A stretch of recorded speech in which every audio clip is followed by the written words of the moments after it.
everybody. Welcome to the Stock Car Spectacle. I'm Ian Jordan. I'm Mike Gamble. And I'm Nick Kinzel.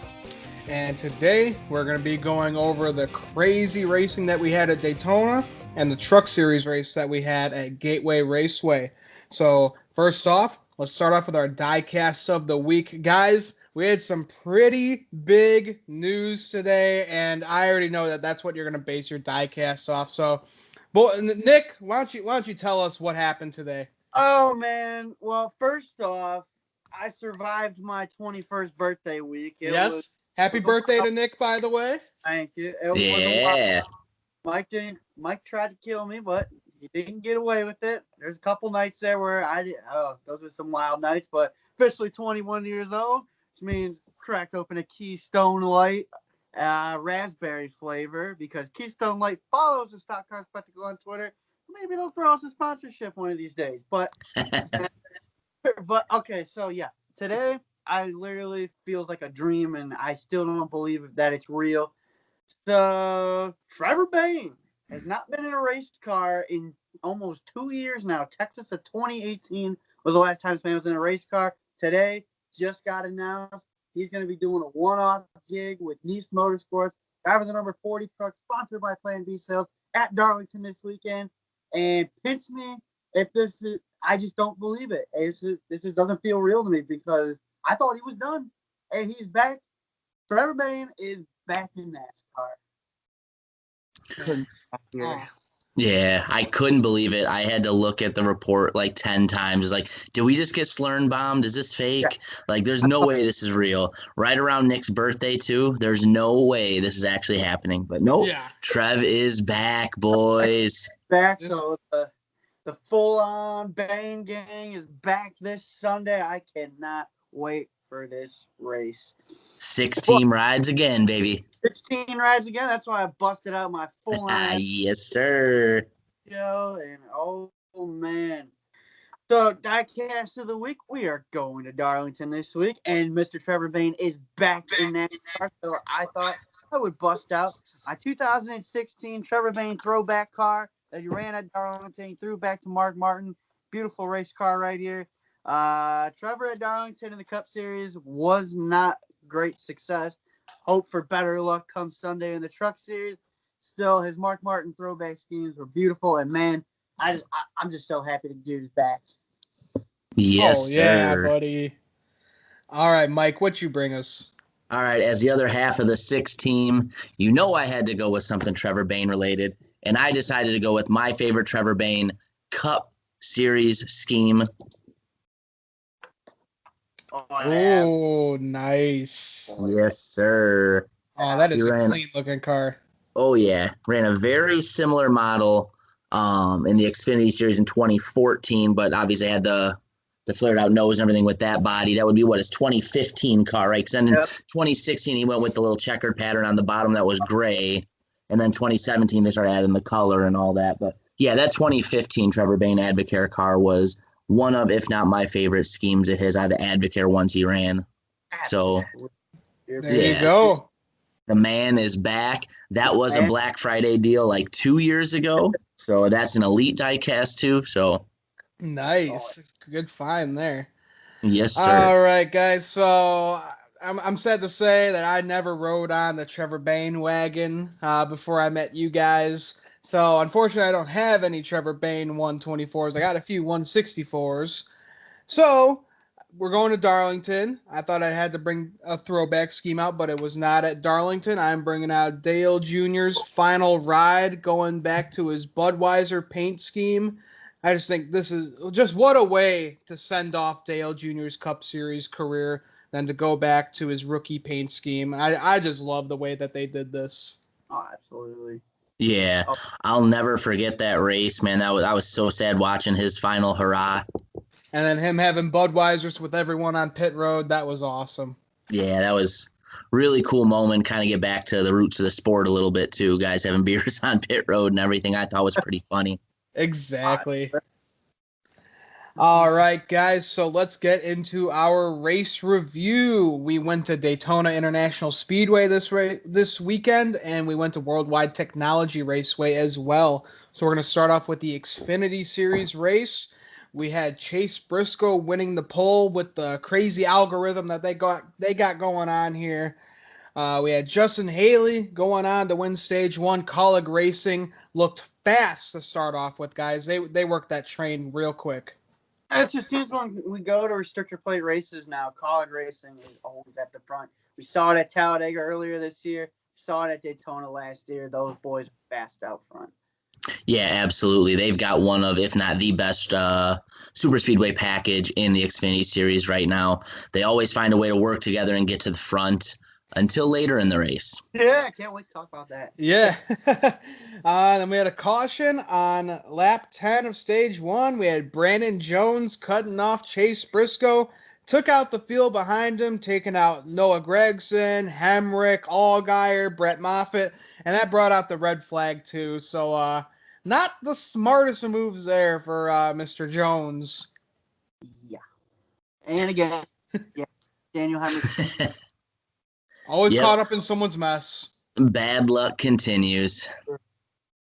Yep. But then right after that, we had AJ Allmendinger. He went on to win stage two. So good for AJ.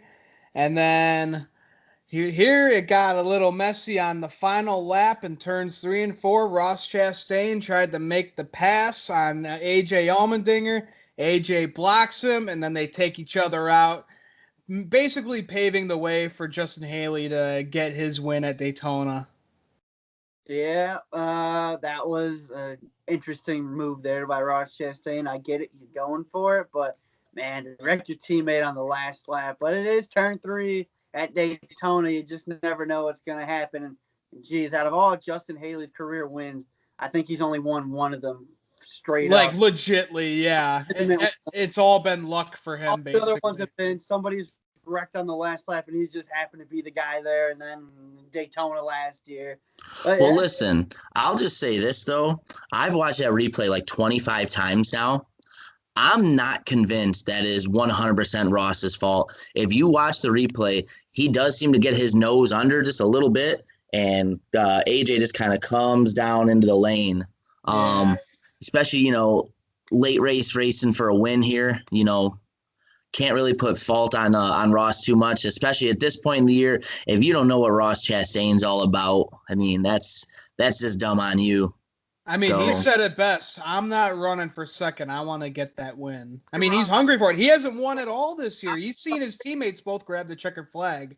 Yeah, I was going to say that. He's got to be so frustrated that he hasn't won at all this year after all the expectations that we from. We thought he was going to be the top guy this year, and then look out, we had Chase Briscoe and Austin Cindric, taking it away from everyone. And yeah, Ross is just left with a good old 0 right there.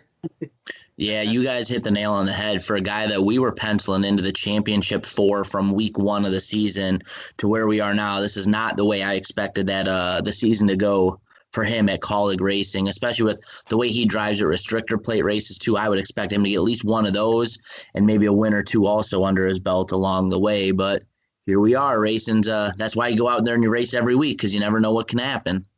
Yeah, no kidding. But yeah, congrats to Justin Haley. That guy has the weirdest luck at Daytona. He got that win taken away from the double yellow line. Then he ended up winning the Cup Series race last year. And now he wins with this crazy incident at the end. So yeah, this guy in Daytona. Yeah. Woo. Well, the funny thing was that he did his burnout on the double yellow line. I also just want to say before we move on, we had some pretty good runs here in the top 10 at Daytona. Gray Galding, another second place finish on a restrictor plate race.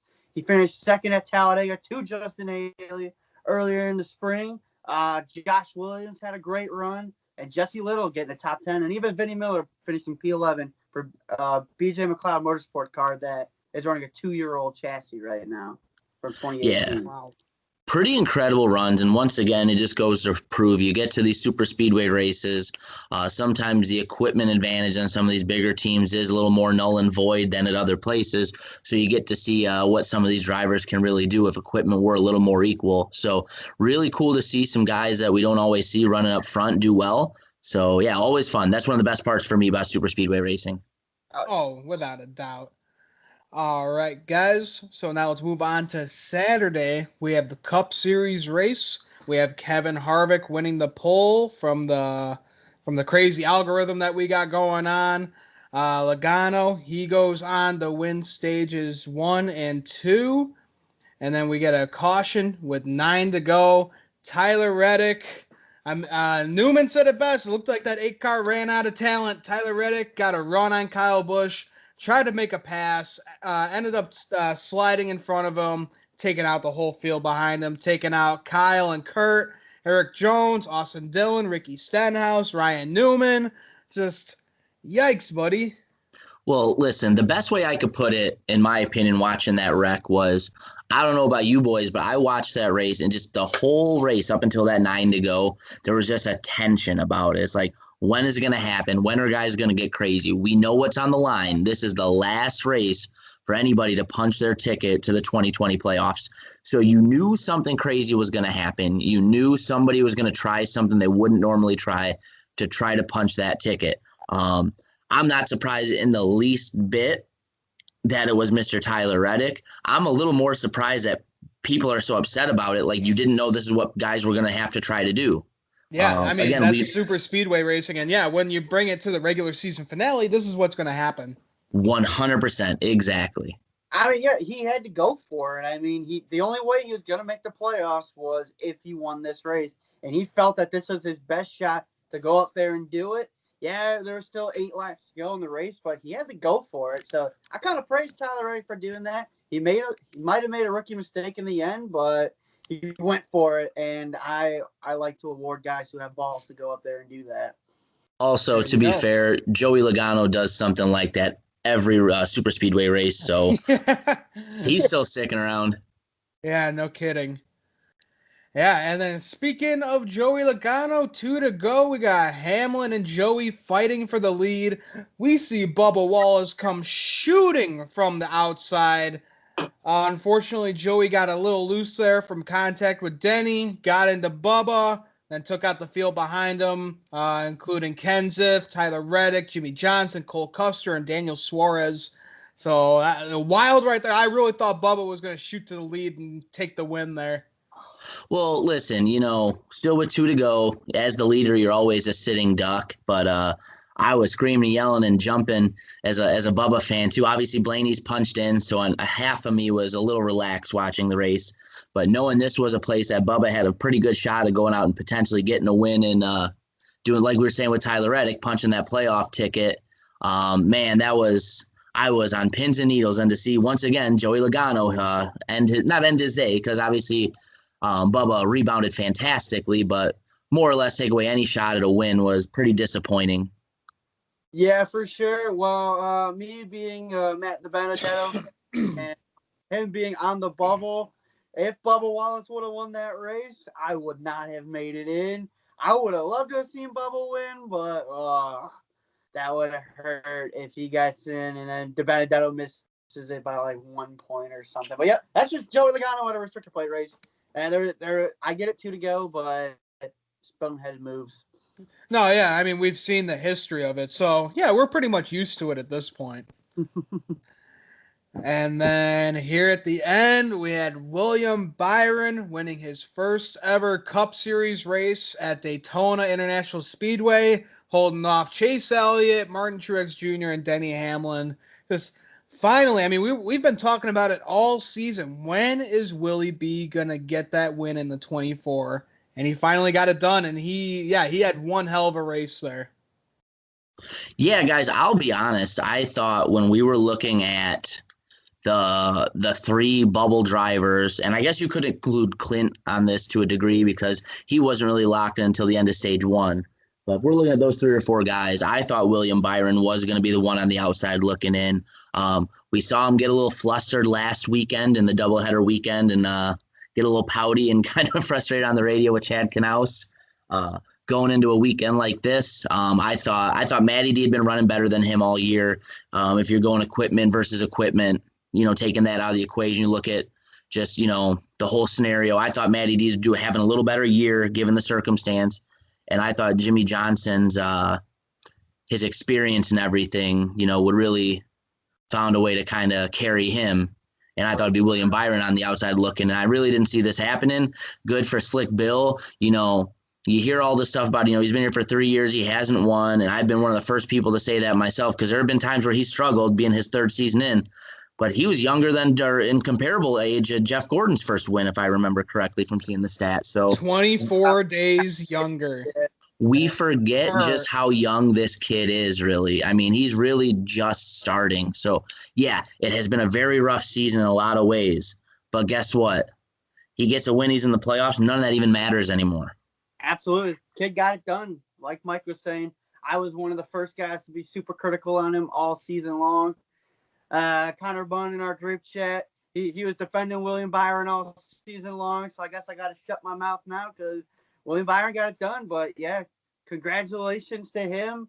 And Matt DiBenedetto gets into the playoffs for the first time in his career. That was awesome to see. But I will say this, it is kind of a bummer that Jimmy Johnson in his last year failed to make the playoffs. Guys, he only missed it by 6 points. And he missed a race due to COVID, due to him having COVID, and he got his car disqualified at Charlotte. So there's 2 of those bad races right there. It really sucked, but Jimmy Johnson, still hell of a career for the guy. Still got 10 races to go chase some trophies. So, but it's just really weird not to see him going to be competing for an 8 championship this year. Yeah, I'll be honest, with this coronavirus season that we've had, I'm still thoroughly disappointed he wasn't allowed to keep the points from the race that he missed due to COVID. I still think that's ridiculous in my eyes. He's missing for something that's way out of his control. Yeah, I don't know. I just that to me, that's been one of the most disappointing things that's happened this season. I know we can almost say the same now with Austin Dillon, and how would that bumped up his stock as well and changed things. But especially in Jimmy Johnson's case, we know what the scenario is. We know he's not coming back for a full-time season in 2021. So why are we taking points away from a guy in a situation like this? Right. Yep. So let's see how the playoffs are going right now as we go into Darlington. We got Kevin Harvick as the regular season champion, so he gets 15 extra playoff points. Then we got Denny Hamlin, Brad Keselowski, Joey Logano, Chase Elliott, Truex Jr., Ryan Blaney, Alex Bowman, William Byron, Austin Dillon, Cole Custer, Almirola, Clint Boyer, Kyle Busch, Kurt Busch, and then Matt DiBenedetto. So this is going to be an exciting playoff, guys. Well, it's going to be really exciting because of the point situation heading into these 3 races. These guys are not separated by a whole lot of points, so everybody's going to have to be on their A game in these first 3 races that we go to. 3 very difficult racetracks. I mean, 3 very different racetracks from Darlington to Richmond to Bristol. So it's going to be really exciting. Everybody's going to have to be on their A game because one little mistake puts you right out. Yeah, Nick more or less hit the nail on the head for exactly what I was going to say. We're in a scenario this year because the regular season was dominated so much by 2 drivers where literally maybe 4 through 16 all have a legitimate shot of getting eliminated in the first round. So, yeah, everyone's going to have to bring their A game week in and week out. Couple tough tracks early. It doesn't get any easier after the first round either. So, yeah, we're really going to, especially with no practice too, once again, we're really going to have to see these guys get the setups right and execute lap after lap, even if they're not happy with their race cars, because you don't have time to fix it if you're not happy with your car, and you don't have any time for any room for error, any margin for any kind of mistakes. So this is going to be, I think, one of the most entertaining playoffs in a long time. Oh, yeah. There you go. All right, guys. So now let's get into the final race of the weekend. We had the Truck Series over at Gateway. We had Zane Smith winning the pole from the algorithm. And then we had Todd Gilliland winning his first stage in 2 years. That is just unbelievable. With the kind of equipment that he was in, he was with KBM for 2 years. And to think that he got a win last year, but he did not win any stages, that is just unbelievable. But yeah, good for him to get some points there, help him out get into the playoffs. Yeah, absolutely. Like you said, Ian, we've kind of had him on our hot seat in multiple occasions at the Stock Car Spectacle. And it was a little surprising to see him do quite well for a little while in this race, and especially because he's kind of scaled back in his equipment this year, being with his dad's team and everything. So fortunately, like we said, very very good to see him run up front. But yeah. Honestly, with the way he's going, if we'd be in Kinzel's classroom doing the truck series, he'd be in the Breakfast Club permanently. He'd be a permanent resident of the Breakfast Club. Dude, if we were doing Kinzel's classroom from the truck series, I'd have about 5 or 6 permanent members in that Breakfast Club right there, because there are just some people in this series that I don't like. Yeah. Wait, good to put it nicely. All right, guys. So lap 23 of stage 2, we had Chandler Smith getting loose and hitting the wall there in the 51 truck. Just more bad luck for KBM there. Then we had Todd Gilliland. He goes on to win a second stage, so he's really racking him up in this. But it's good that he's got these stage wins, because with 39 to go, we had Sheldon Creed sliding up the track and sending Todd Gilliland into the wall. So, yeah, it was good that Todd picked up those points there. Did Sheldon Creed forget what a brake pedal was? I mean, he just kind of sent it into turn 1 right there. That was crazy. That stirred it up post-race for sure. But, yeah, really sucks for Todd Gilliland. I really thought this was his race to lose right here. He dominated the day, led over 70 laps in this race. I for sure thought he was going to be the one to beat today. Yeah, absolutely. By far and away the best truck on the racetrack for the vast majority of the race. And to get his race, ended the way it was is absolutely ridiculous. I felt bad for the guy. But you know what? That's the truck series, guys. We see it week in and week out. There's some kind of controversy, and that's why I love it. Oh, they're always wilding out there. and then the man who did Todd dirty, Sheldon Creed, goes on to win the race, wins the truck trip bonus. So he won $50,000 a few weeks ago, and now he's up $150,000. So good for Sheldon Creed. What a breakout season he's having. He's got 3 wins on the year. Last year he came so close so many times. I remember last year a Michigan race where Ian picked him to win the race, and me and Mike are just kind of sitting over here like, Sheldon Creed, what? I still remember that. and look at him now, 3 wins on the year. He's gonna be a threat once we get down to these playoffs for sure in this championship. Good for Sheldon Creed though. Yeah, absolutely. Like you said, really, really having his best season in the truck so far. Hoping he can use a little bit of that money he earned this past weekend. Maybe take old Todd out for a steak and a beer, because definitely deserves it after basically being his outside running board to get him to the lead there. Yeah, no kidding. Yeah, but good for Sheldon. Yeah, he has really picked it up, and I knew that kid had some speed in him. It just took him a little bit to get adjusted from the ARCA series, good Lord, with how much competition there is there. But yeah, he's adjusting well. He's one of the top drivers. Like him and Zane Smith are looking like the class of the field right now. And which is crazy to think, because there's 2 guys right now who sit well out of the playoffs, who last year looked really good, and I'm just really disappointed in, is Stuart Friesen and Johnny Sauter. They are like 70 and 100 points out of the playoffs right now. If you would have told me that going into this season, especially like Stuart Friesen, Johnny Sauter struggled last season, but once Stuart Friesen signed out, where'd he go? He signed to Ford or something like that, or signed to Toyota. Yeah, he's with Toyota now. Toyota, and they just completely fell off the face of the earth. That man was up there competing for wins week after week, and now he's 14th points right now, nowhere near the playoffs. Yeah, him and Johnny Sauter are both, especially Stuart Friesen, in my opinion, kind of pulling the Kyle Busch this year, where here's a guy you had penciled into your championship for before the season started, at least a deep playoff run in the very least, and here he is needing a victory to punch his ticket to the playoffs here. you guys, I'm the resident truck fan out of us three, and I scratch my head day in and day out with the season that Stewie Friesen's had. It's just, I don't have words for it. I can't explain. It's just been weird. With how fast that he looked last year, where did he get that win at? Phoenix, right? He won a couple last year. He won a couple.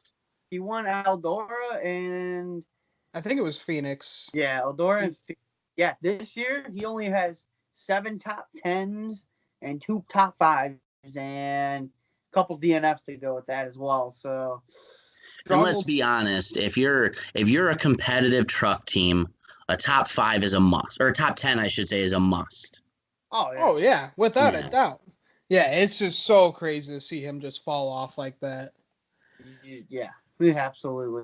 But yeah, for Johnny Sauter as well, like Johnny struggled last year, but he just continues to struggle, man. Like he's nowhere near the playoffs either. And we got like 2 or 3 races to go before the truck playoffs kick off. And it's just gonna be weird seeing a playoff without Johnny Sauter or Stuart Friesen because both are in must-win situations. And minus Johnny Sauter at Michigan when he actually had a shot to win, neither of those trucks look bad enough to go out there and win. So no. Yeah. No, and I will just say this, going back to Johnny Sauter, minus Matt Crafton at times, once again, Thor Sport Racing as a whole looks down. Ben Rhodes hasn't been as fast as he's been in seasons past. Matt Crafton at points looks competitive. Grant Enfinger at point does look good, but he hasn't looked as good as he was last year. And here we are once again talking about Johnny Sauter struggling mightily. Got to feel for Myatt Snyder once again in a situation like this. They bring back Johnny just to watch him struggle. So yeah, no kidding. Oh, jeez. All right, guys. You got anything else to add before we end the show here? Yeah, I will just say this though. That Daytona night race was the most electric race of the year, in my opinion. Oh yeah. I was sitting on pins and needles. We had a big watch party because that was like the kind of the second half of Nick's birthday party. For some of the family we don't get to see as much. So we're getting asked to play bags and hey, let's go to them. Like, no, guys. I literally cannot miss one lap of this race. Like that's how on pins and needles we were. I don't like to miss any laps anyways, but this one I was glued to the TV, couldn't move.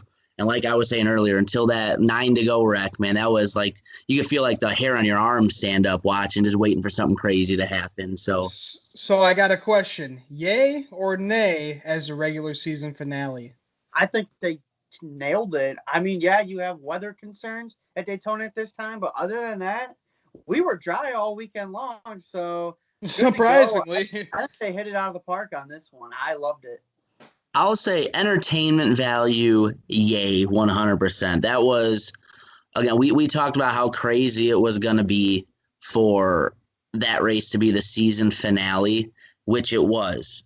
But I would almost argue it in a good way. That was everything you could want, and it gave everybody an equal opportunity to punch the playoff ticket on the last race of the regular season, basically. Guys, going back to everything with Roger Penske taking over Indianapolis Motor Speedway, I can't think a guy as intelligent as RP won't find a way to make that race really special for NASCAR for July 4th weekend.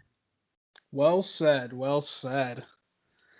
All right, guys. So that will do it for our Daytona and Gateway review. Thanks to everyone for watching. You can check us out on Spotify, Apple Podcasts, and Google Podcasts. Make sure to subscribe to our YouTube channel. Make sure to like, and make sure to follow us on all social media platforms. Make sure to follow our buddy Patrick Cotto with the Cotto's Mojo podcast. It's a great Chicagoland-based sports podcast. And make sure to follow our friends at Ashland Heddens Racing. All right, so for the Stock Car Spectacle, I'm Ian Jortson. I'm Mike Gamble. And I'm Nick Kinzel.